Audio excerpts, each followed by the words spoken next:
About job hunting strategy, right?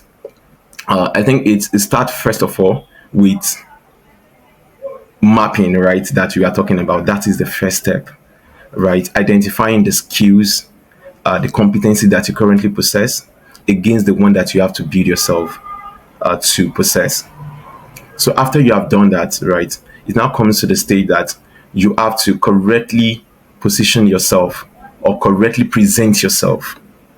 Because before a recruiter or an employer will reach out to you when you submit your application, the first thing they see, what actually presents you to them, is your CV or the way you apply for that job, right? So after you have done the mapping, you have to work as well on your CV, because your CV is pretty much the one telling the employer who you are. At the same time, the way you submit the application is also very important. I've seen a lot of applications, right? This year alone, I've reviewed nothing less than 2,500 CVs, job applications from people. I've seen a lot of people when they apply via email, and they just, you know what they do? They say, oh, send your CV via this email. You know what they do? They just say, find attached my CV. It's as if you are dropping that CV on my lap, right? What happened to you having is very short email cover, right? To say, dear sir or ma, trust this email finds you well. Following, I'm applying for this so role in your organization. I've worked on this and this and that. These are my skill areas. These are my competencies. Please find attached my CV. Looking forward to your response. One regards. And you attach your CV and you send. And as well, a lot of times you don't take note of job description in details. Sometimes they require you to submit a cover letter. A cover letter is different from a cover email. A cover email is the body of the email that you are sending. The cover letter is the document that you are using in pitching yourself as the best person for that role.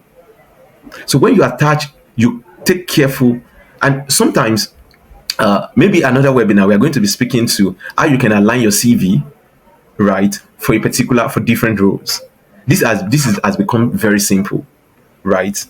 Pick the job description. Make sure that there are key, especially when it's, for instance, if you're applying for multinationals, for instance, you're applying to Coca-Cola. A lot of times, your CV will not even get seen by the recruiter or by the HR. Is the system that we sieve it, that we put it in a bin.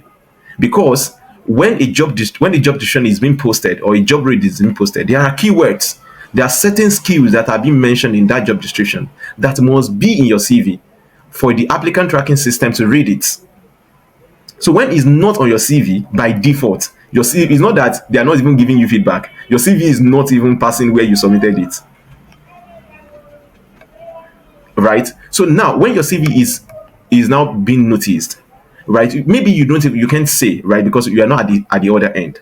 But one thing is very certain. A lot of times when job seekers apply for a job, they stop there.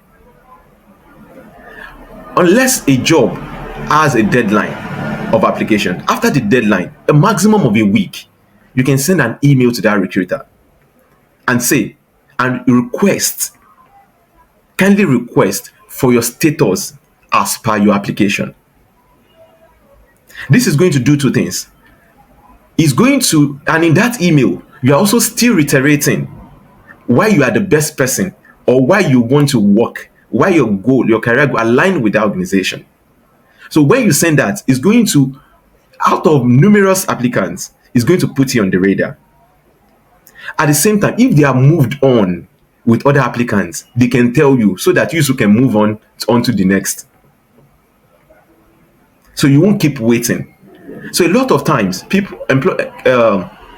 I've seen it several times on LinkedIn where people say, recruiters are not reaching out to them after they have applied. Recruitment is just a small part of HR. If you're an HR in an organization, you are doing recruitment, you are doing training, you are doing budgeting, you are doing a lot. So once you are able to like sieve, let me out of 150 people that apply for a job, by the time you check up to 10, you've gotten the person that you want. I can tell you for a fact, as an HR, you won't even flip through other people. So it's as simple as that. And sometimes, especially for some industry, it's not necessarily that maybe you are not even qualified, but you are not following up. Especially sometimes you are even called for an interview. After an interview, what are you doing? I've done it before. After every interview that I attend, when I was actively seeking for a job, you know what I do? After an interview, I will send a follow-up email. It's called thank you mail, to say that thank you for your time at the interview. Oh, I was able to get more information about your organization, and this actually align more with my core value, and I look forward to your feedback. I've seen a recruiter. I wouldn't like to mention. Is a fintech company in Lagos. After my interview with them, I think it was in 2019. They called me back to say, and the HR told me, the first thing the HR told me on that call was, "Oh, thank you, Adedeji. I received your thank you email." I said, "Oh, no wonder. You have to call me back because I'm putting myself as the best person." If you are not getting feedback after an interview, it's possible they've even shortlisted, or the HR is busy to move on, or something else is happening at the back end. You asking for the status of your application after 2 days or 5 days of after your interview is not a bad thing, right? So, and you can also demand afterwards. So applying for jobs is not only just dropping your CV for a job opening. It's also following up. What happened? And this actually happened recently, like about 2 days ago. We interviewed for a role, and in that interview, a simple question to say, "What is your understanding of what the company is doing?" And this person was like, "Oh, I tried searching on LinkedIn, and my internet didn't allow me." This person was this person was notified in an email that this is the company you are being recruited for. He said, "Oh, my internet did not allow me to search for what about the organization, that my internet was misbehaving." I said, "Oh, but you're on this call. If your internet can actually pick Google Meet, I think for a fact that there's no website that is on load, especially LinkedIn or Instagram." So when you are going for an interview, there are also checklists. Know about the organization. What is their core values? What are they into? Check their posts on Instagram or some of their publications, because you can mention it. It's going to make them feel more comfortable with you. I've seen people that when in an interview, they are using "we" as if they are part of the organization already. I believe if we can implement this, we should be able to achieve this. This person is not isolating him or herself from the organization. The person is actually assuming the role as if he is part of the organization. So there are different techniques to appealing to getting job. It's no longer you just dropping. What about if you follow? I've messaged people working in an organization before, just for me to get information about the organization, or to even I just told the person, "Oh, I applied for this role," and the person, "Oh, well, let's look at it if you are fit for it." And you don't actually have to wait for a job opening. You can enter people's DM, HR of different organizations, and even try your luck.